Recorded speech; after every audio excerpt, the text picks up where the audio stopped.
uno de los versículos que menos podemos entender, pues Dios escoge a los que han de ser salvos por gracia y misericordia y por su pura voluntad, hermanos. Como quien dice que Dios lo hace porque Él quiere y no le da cuentas a nadie. Y usted nunca lo va a entender, sea escogido o no sea escogido, usted nunca va a entender por qué Dios elige así. Nadie puede entender esta extraña elección de Dios, pero es así como Dios muestra y hace notorias las riquezas de su gloria y gracia para sus escogidos. Y si Dios nos salvó siendo pecadores, ¿cuánta gracia hay ahora para nosotros, los escogidos que hemos sido lavados por el sangre del Cordero? Este versículo expresa dos cosas. La primera, el juicio de Dios para los vasos de ira, y la segunda, la sublime gracia que cubrió a los escogidos. En esta mañana me enfocaré en el segundo punto y titularé esta predicación Gracia para los escogidos. Gracia para los escogidos es el título de esta predicación. Y Romanos 9:16 dice: así que no depende del que quiere ni del que corre, sino de Dios que tiene misericordia. Entonces podemos decir, hermanos, que nadie es salvo por obras. Nadie puede ser salvo esforzándose. Nadie puede ser salvo haciendo buenas obras, porque delante de Dios todos hemos pecado. Así es que somos salvos, ¿por qué? Por gracia. Pero sin embargo, el otro punto que dice aquí es que Dios escogió a otros para la ira y a unos para salvación. Y nadie lo puede entender, hermanos. Grande es este misterio. Nadie lo puede conocer. Entonces dividiré esta predicación en los siguientes puntos. Los pecados de los escogidos no anulan el pacto de la gracia. Los vasos de ira y vasos para la gracia. El tercero es gracia a través de la fe en Jesucristo. Y el cuarto es cómo vivir ante esta sublime gracia. Vamos a empezar con el punto 1. Los pecados de los escogidos no anulan el pacto de la gracia. ¿Sí? ¿Por qué cuando pecamos, hermanos, decimos, tal vez Dios ya no me perdone esta? O esta es válida. Porque usted ya pecó durante mucho tiempo y no ha venido a los pies de la presencia de Dios para ser lavado.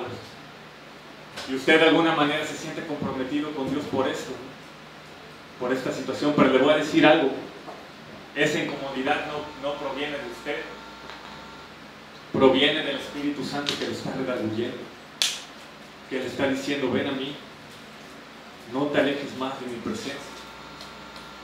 Este pensamiento no es fruto de nuestra obra, ni porque corramos ni nos esforcemos, sino porque es que Dios tuvo de nosotros misericordia.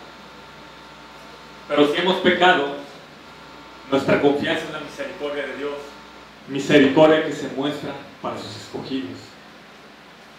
Y así se lo quiero manejar, hermano. Puede ser peligrosa esta declaración, pero es la verdad. Si usted es escogido, no importa qué pecado haga, porque Dios ya lo libró de sus pecados. ¿Sí? ¿Sí o no, hermanos? ¿Le estoy diciendo la verdad? Claro que sí. No depende del que quiera ni del que corra, sino del que Dios tiene misericordia. Ya no importa los pecados que va usted a cometer en el futuro, Dios ya los lavó con la sangre del Cordero. Esa fue la gracia que mostró Dios a través de la cruz de Cristo. No importa, hermanos, usted ni siquiera sabe lo que va a ser el día de mañana, mas sin embargo Dios ya cubrió sus pecados. Hasta ese momento Dios ya lo tuvo en cuenta. Porque si Dios nos escogió siendo pecadores, cuánta gloria nos espera ahora que ya Él ya nos dio de su Espíritu Santo. Y tomé como por ejemplo el ejemplo de Abraham.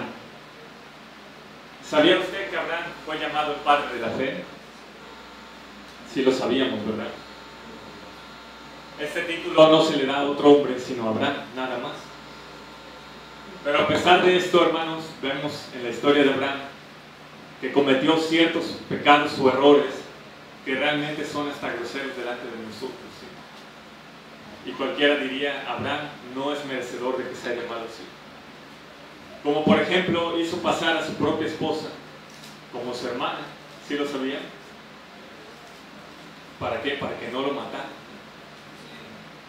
Vayamos a Génesis 12, 10 al 13.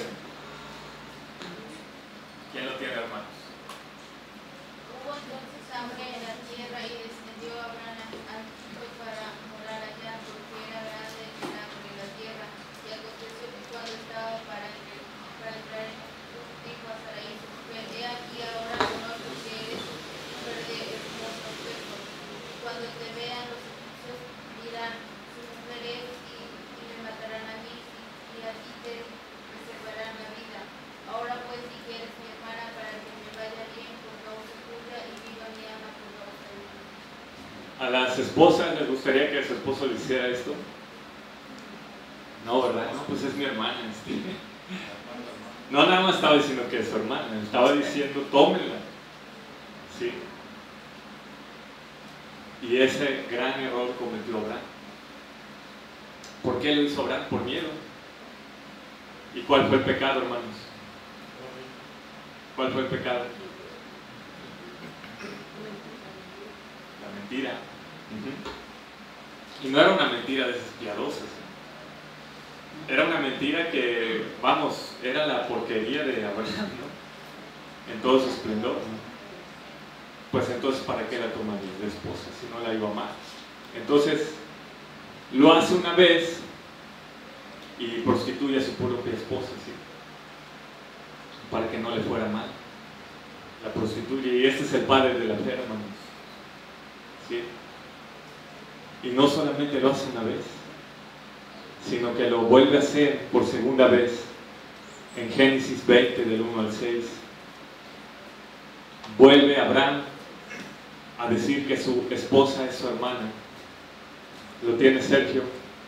De allí partió Abraham a la tierra de Negev y acampó entre Cades y Sur y habitó como forastero en Gerar. Y dijo Abraham de Sara su mujer: es mi hermana.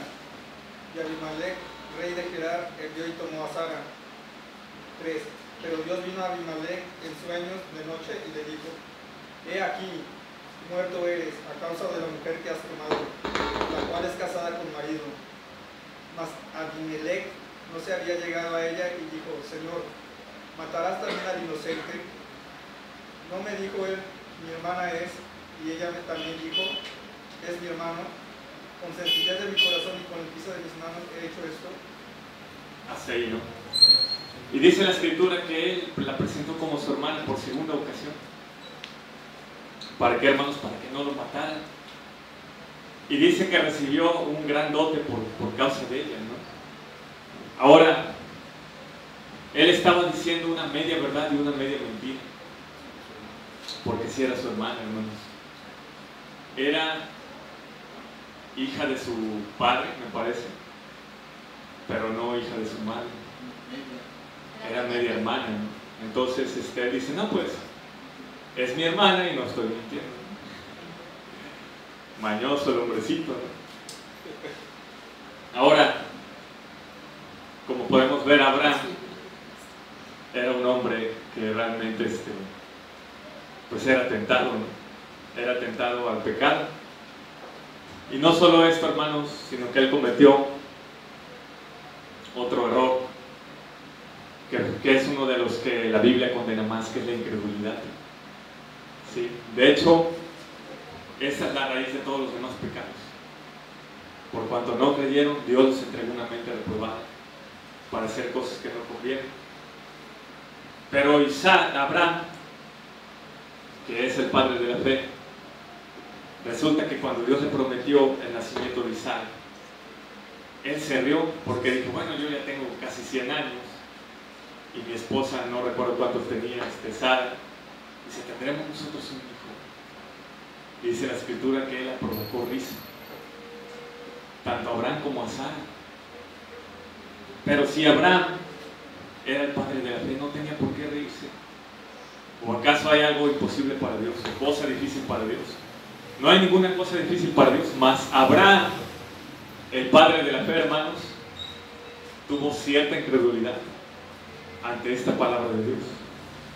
Ahora no lo podemos condenar porque era una de las promesas más difíciles de creer, ¿sí o no, hermanos? Pues a los 100 años, ¿quién va a tener un hijo? Y todavía dice Sara, pero yo todavía podré dar a luz a un hijo a los tantos años de edad. Y se ríen y Dios los oye. Y Dios le dice, pues le vas a poner a tu hijo el nombre de Isaac, que significa risa. Pero entonces Abraham era además incrédulo. Como dice Génesis 17, 15 al 21. Víctor. Dijo también Dios a Abraham, Sarai, tu mujer no la llamarás Sarai, mas Sara será su nombre. Y la bendeciré y también te daré de ella hijo. Sí, la bendeciré y vendrá a ser madre de naciones, reyes de pueblos vendrán de ella.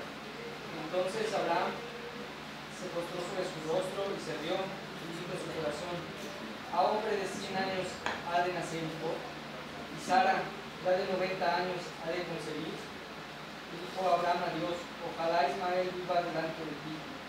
Respondió Dios, ciertamente Sara tu mujer te dará a luz un hijo, y llamarás su nombre Isaac. Amén, hermanos. ¿Y qué le dice a Abraham? Ojalá y Ismael viva, ¿no? Para que él me herede. ¿Qué le está diciendo? Pues tú no lo harás, yo no creo que tú lo hagas. Y la Biblia lo llama el padre de la fe. Abraham, hermanos, lo llama el padre de la fe. Y tenía estos errores, estos detalles. Ahora este es un hombre solamente, pero vienen más, por ejemplo, David, cuando tomó la mujer que no era suya, ¿lo recuerdan? Y eso anuló el pacto de la gracia. No lo anuló, hermanos. Porque a pesar de eso, hermanos, la Biblia dice que Abraham creyó a Dios y le fue contado por justicia. Amén. Sí dudó, pero finalmente le creyó. Porque esta promesa no era fácil de creer, ni siquiera para nosotros, ¿no? Si a usted le hubieran prometido eso, usted no sé qué hubiera hecho, se hubiera carcajeado, ¿no? Pero no era una promesa fácil de creer. Pero esto no anuló el pacto de la gracia para él. Dios le siguió llamando Padre de la fe, porque no es por obras para que nadie se gloríe. Por eso los pecados de los escogidos no anulan el pacto de la gracia. El segundo punto, hermanos, que quiero mencionar es acerca de los vasos de la ira y los vasos para la gracia. Usted en su casa tiene diferentes tipos de vasos, ¿no? Recuerdo que mi abuelita tenía un plato para la primavera, donde picaba ya el plátano, iba a la primavera y se lo comía. Pero ese plato no lo agarrábamos nosotros. Era un plato apartado para cierta actividad. Y así Dios muestra su poder sobre los vasos de ira y sobre los vasos de misericordia. ¿Dios puede hacer esto? Claro que sí, porque Él hizo ambos vasos. Ahora Dios quiso mostrar su gran poder sobre los vasos de ira. Son vasos sucios, pero al igual que nosotros eran vasos sucios. Entonces, ¿por qué Dios nos salva a nosotros? Eso se llama gracia, hermanos. Se llama regalo inmersivo. Usted merece la salvación de Dios. No la merece. Pasan personas por aquí afuera y ellos no han sido llamados por Dios. Mas sin embargo usted tiene la facilidad de venir, adorar y clamar ante la presencia de Dios poderoso. ¿Por qué? Porque el pacto de la gracia no es anulado por los pecados y se derrama sobre los vasos de misericordia o sobre sus escogidos. Vamos a tomar un ejemplo de vaso de ira y vaso de la gracia. Son dos ejemplos: Jacob y Esaú y Pedro y Judas. Jacob y Esaú. Jacob compró la primogenitura de Esaú. Jacob robó la bendición. Sin embargo, Jacob fue vencido y a Esaú se le llama profano en Hebreos 12:16. ¿Alguien me puede acompañar ahí, hermanos? No lo di, pero si alguien lo encuentra. No sea que haya algún fornicario profano como Esaú, que por una sola comida vendió su primogenitura, porque ya sabéis que aún después, deseando heredar la bendición, fue desechado y no hubo oportunidad para el arrepentimiento, aunque la procuró con lágrimas. Aquí dice que Esaú es llamado profano. ¿Qué es profano? Alguien que va en contra de lo santo, alguien que va en contra de lo sagrado. Pero Dios muestra poca misericordia sobre él, porque le dice profano y aparte le procuró con lloro, hermanos, que se le hiciera misericordia, y no se le hizo misericordia. Yo recuerdo una ocasión que un joven me dijo: ¿sí se le puede hacer manita de puerco a Dios? Y yo le dije que no. Y él me dijo: yo creo que sí. Pues yo creo que no. ¿Usted cree que Dios va a ser manipulado por un hombre? Eso jamás, hermanos. No caigamos en tal error de decir, porque yo oré toda una noche, Dios me respondió. Ninguna obra de nosotros merece la gracia de Dios, ¿sí? Porque la gracia es algo que no se puede merecer, ni se puede arrebatar. Romanos 9:8-13. Esto es, no los que son hijos según la carne son los hijos de Dios, sino los que son hijos según la promesa son contados como descendientes. Porque la palabra de la promesa es esta: por este tiempo vendré y Sara tendrá un hijo. Y no solo esto, sino también cuando Rebeca concibió de uno de Isaac su padre, pues no habían aún nacido, ni habían hecho aún ni bien ni mal, para que el propósito de Dios contra la elección permaneciese, no por las obras, sino por el que llama. Se le dijo: el mayor servirá al menor, como está escrito: a Jacob amé, mas a Esaú aborrecí. Y todavía ni habían nacido, hermanos, y ya Dios ya los había escogido. ¿Eso es injusto o es justo? A nuestros ojos es injusto, hermanos, la verdad. ¿Por qué amo a uno y aborreció a otro? ¿Qué fue lo que hizo Dios ahí? Son los propósitos eternos de Dios para mostrar las riquezas de su gracia. Que Jacob no hizo nada diferente a Saúl, pero aún así Dios le amó. A Jacob amé, mas a Esaú aborrecí. La extraña elección de Dios. Así escoge Dios. ¿Alguien le puede decir algo a Dios? Nadie le puede decir nada. Ahora, para nosotros es muy cómodo decir esto, ¿no? Pero imagínense que no fuéramos escogidos. Renegaríamos totalmente de Dios, ¿no? Pero damos gracias a Dios que somos vasos de la gracia, y que la gracia para sus escogidos es inagotable. No se puede agotar esa gracia, y nuestros pecados no la anulan. Hebreos 12:16-17.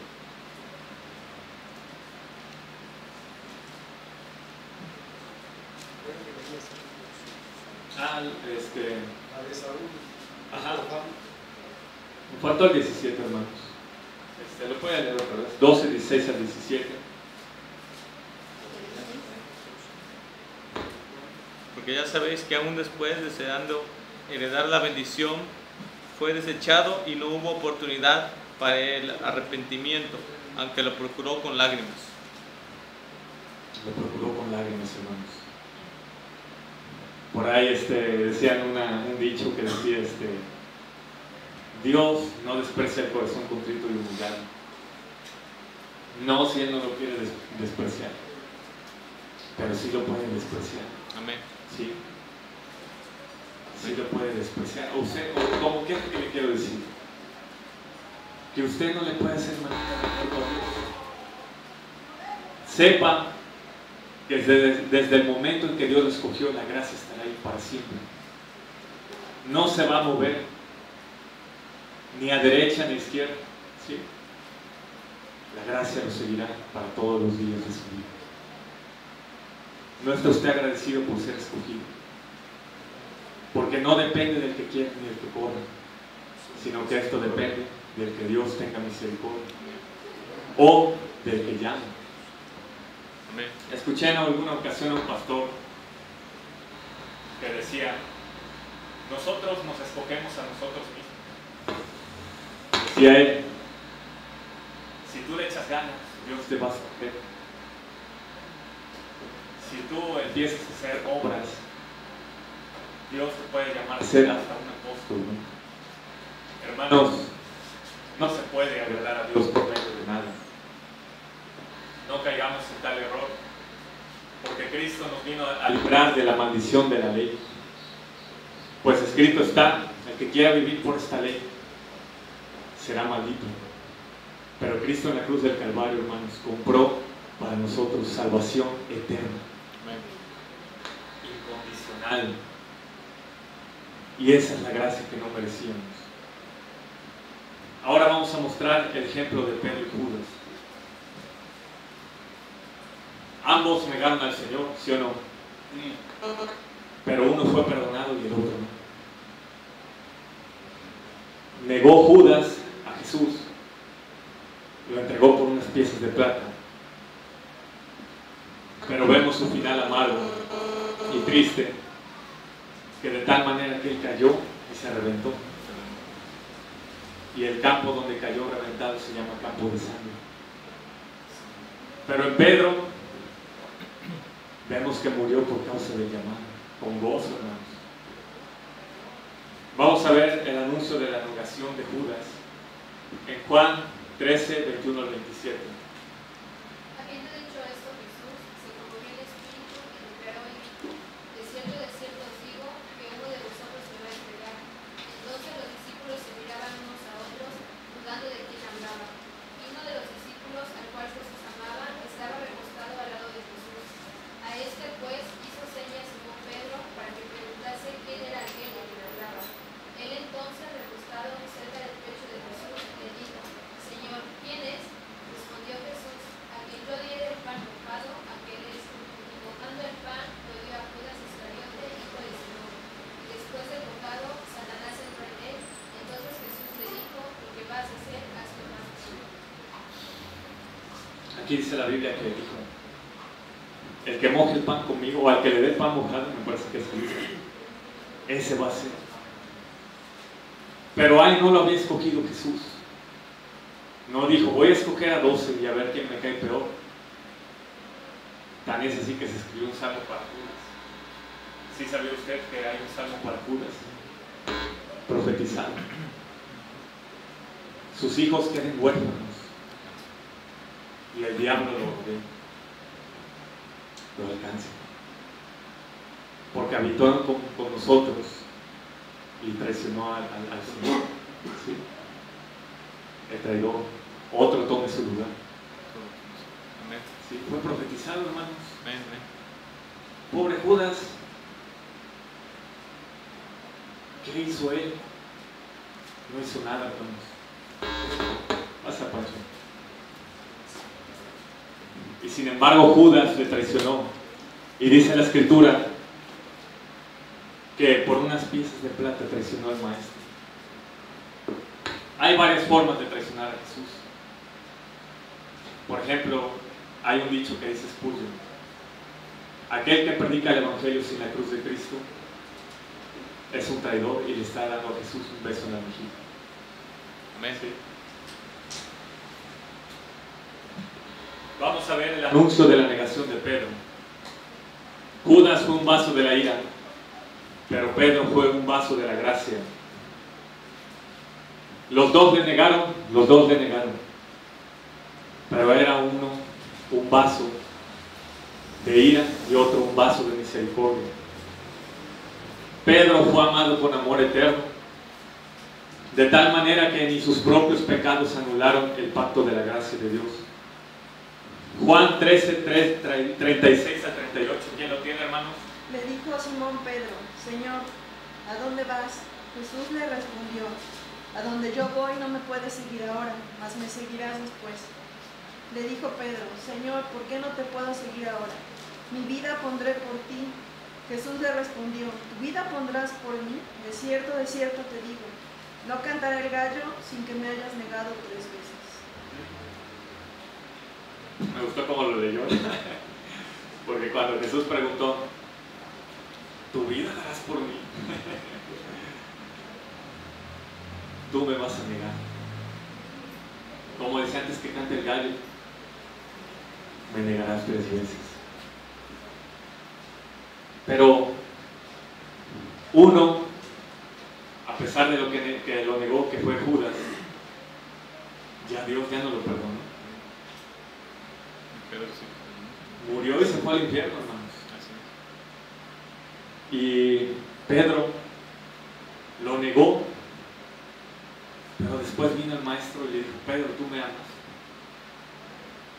Y le dijo: si me amas, cuida mis corderos. Y lo restaura, hermanos. ¿Por qué? Si los dos hicieron lo mismo. Gracia para los escogidos. Gracia para los escogidos. La respuesta de esto se encuentra en Juan 6, 70 al 71. ¿Por qué Dios no perdonó a Judas, pero sí perdonó a Pedro? Porque Dios escogió a uno para salvación y a otro para perdición. Juan 6, 70 al 71. Jesús le respondió: ¿no os he escogido yo a vosotros los 12? ¿Y uno de vosotros es el diablo? Hablaba de Judas Iscariote, hijo de Simón, porque este era el que le iba a entregar, y era uno de los 12. ¿Qué dice aquí la Biblia? No los escogí yo. ¿Se equivocó Jesús con uno de ellos? Ninguno. Él oró toda la noche para escoger a una al que le iba a entregar. ¿Sí o no? Si no, ¿cómo iba a ir a la cruz? Alguien lo tenía que entregar. Pero hay de aquel por el cual el Hijo del Hombre fue entregado. Mejor le hubiera sido no haber nacido nunca. Pero Pedro también lo negó, y con maldiciones. No podemos explicar la elección de Dios. Lo que sí sabemos, hermanos, es que es gracia para los escogidos. Y esta gracia, el tercer punto, es que proviene por medio de la fe en Jesús. Ciertamente, tanta gracia no la podemos entender. Es asombroso el amor de Dios, que ni aún el más oscuro de nuestros pecados puede hacer que nosotros vayamos al infierno. Sería como si Dios no cumpliera su palabra. Si el Cordero ya fue crucificado en la cruz, no hay otro camino para las ovejas de Dios que el camino al cielo. ¿Usted estará seguro si cree en Jesús?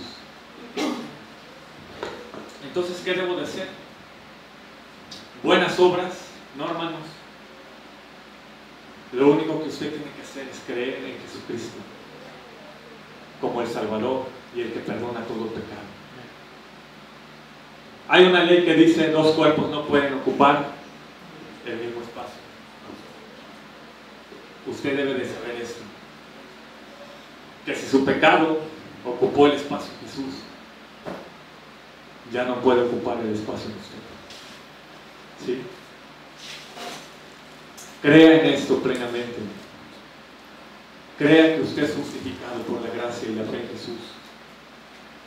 Segunda de Corintios 5:21.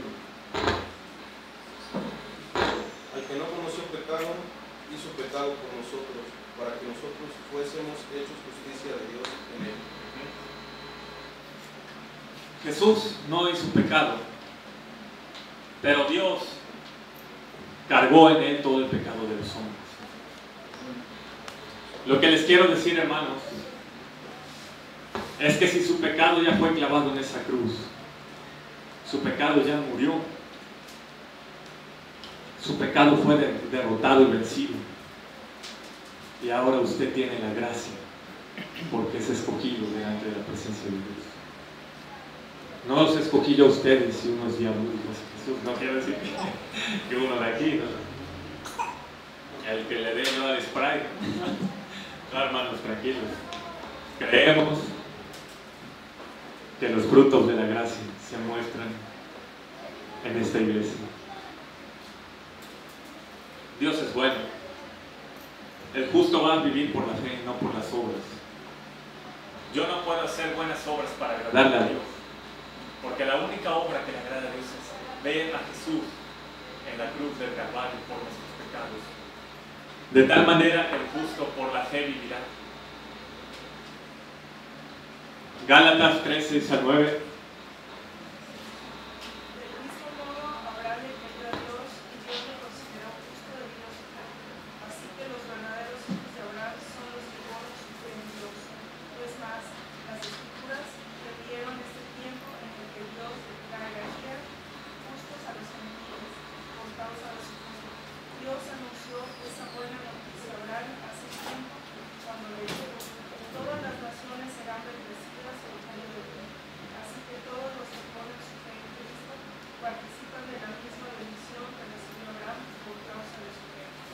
¿Qué creyó Abraham y le fue contado por justicia?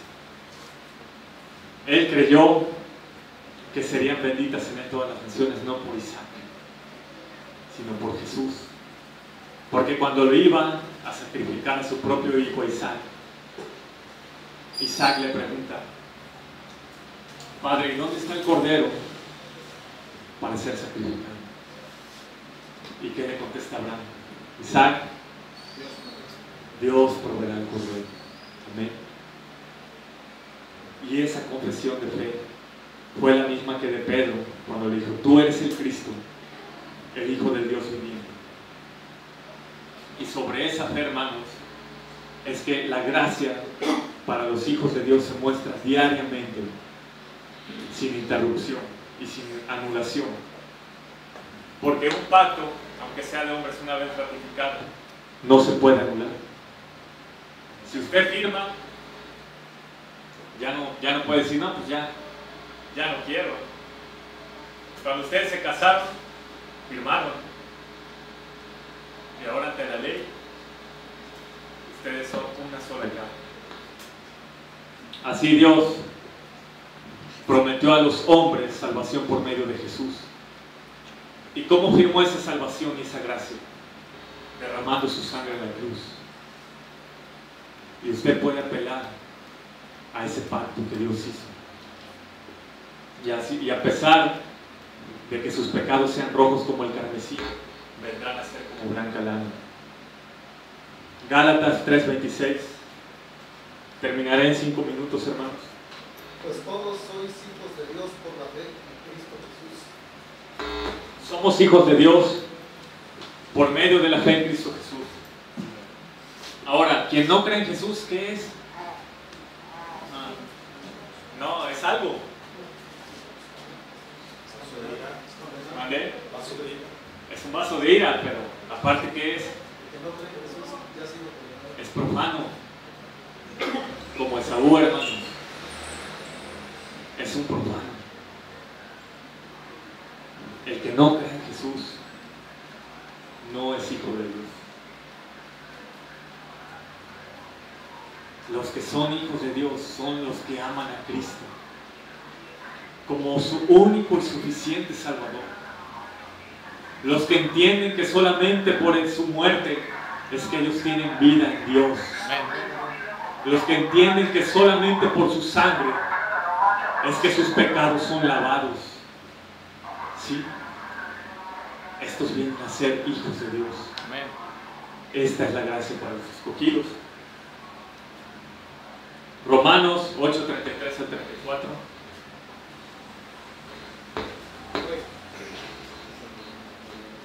¿Quién acusará a los escogidos de Dios? Dios es el que justifica. ¿Quién es el que condenará? Cristo es el que murió, más aún el que también resucitó, el que además está a la diestra de Dios, de que también intercede por nosotros. Dice la Escritura, hermanos, que si ya Dios nos lavó con la sangre de su propio Hijo, ¿quién nos puede condenar? El diablo ya no nos puede condenar. El pecado no nos puede vencer. La muerte solamente es como un hotel hasta que usted resucite. ¿Sí? Solamente es como un lugar de descanso para que después usted vea la vida. Hay una predicación que les recomiendo, hermanos, que se llama Cristo, el vencedor de la muerte, de Spurgeon. Y dice que uno de los enemigos más fuertes del hombre es la muerte. Pero Jesús la venció en la cruz. Amén. Por eso dice la Escritura, ¿dónde está, oh muerte, tu aguijón? Amén. Y oh sepulcro, tu victoria. De modo que en Cristo tenemos vida para con Dios. Y esta es una gracia que solamente los escogidos. Ahora, ¿cómo debemos de vivir ante esta gracia, hermano? Esta es una de las preguntas importantes. Si Dios muestra su amor para con nosotros, en que siendo un pecador, Cristo murió por nosotros, ¿yo qué debo de hacer? ¿Cómo debo de vivir? Ya ningún pecado me puede alejar de Dios. Pero eso no quiere decir que vayamos a pecar deliberadamente. Porque tenemos como fruto de nuestra fe la santidad. ¿Sí o no, hermano? Es un fruto. Un fruto. El que cree en Jesús tiene que ser como el Maestro. El que profesa a Cristo tiene que ser como Cristo, aún en sus padecimientos. Yo veo al Maestro teniendo compasión de los pobres. Yo veo al Maestro conviviendo con las prostitutas y con los ladrones y con los adúlteros para salvarlos de su pecado. Si usted es de esos cristianos que dicen, yo no me junto con gente pecadora, no sé que me vayan a manchar, quiero decirle que usted no es cristiano, porque usted tiene que ir a los lugares más oscuros, como el Maestro fue a los lugares más tenebrosos. Dice la Escritura, el pueblo que estaba parado sobre grandes tinieblas, luz le resplandeció. Y a los que moraban en valle de sombra de muerte, luz le resplandeció sobre ellos. Usted tiene que ir y predicar esa gracia. Como escogido de Dios, tiene que ser luz a los que no creen, luz a los incrédulos y a las naciones. Pero para hablar de esta grande gracia y salvación, usted tiene que saber que Cristo pagó todos sus pecados en la cruz. Y como obra de agradecimiento tenemos fruto de evangelismo y de buenas obras. Isaías 43, 20 al 21. Las fieras del campo me honrarán, los chacales y los pollos del avestruz, porque daré aguas en el desierto, ríos en la soledad, para que beban mi pueblo y mi escogido. Este pueblo he creado para mí, mis alabanzas publicarán. Amén. Los escogidos fueron escogidos para Dios, para que alabemos a Dios, para que adoremos a Dios. Si Dios nos mostró que nos amó en la cruz, debemos amarle con todo el corazón. No venga usted a perder el tiempo, hermanos. En cada reunión tenemos que cantar alabanzas y adoración. No importa el tiempo. Si Dios algún día nos visitara con su presencia y dijéramos, ya son 1:15 para la 1, ya tenemos que terminar la alabanza, creo que caeríamos en algún error, hermanos, porque el motivo de la predicación es glorificar a Dios y el motivo de la oración es para que la gloria de Dios pueda estar con nosotros. Y si ya está con nosotros, no falta nada. El pan para los hombres hambrientos es Jesús. El pan para los pecadores es Jesús. Cualquiera que comiera de ese pan no tendrá hambre.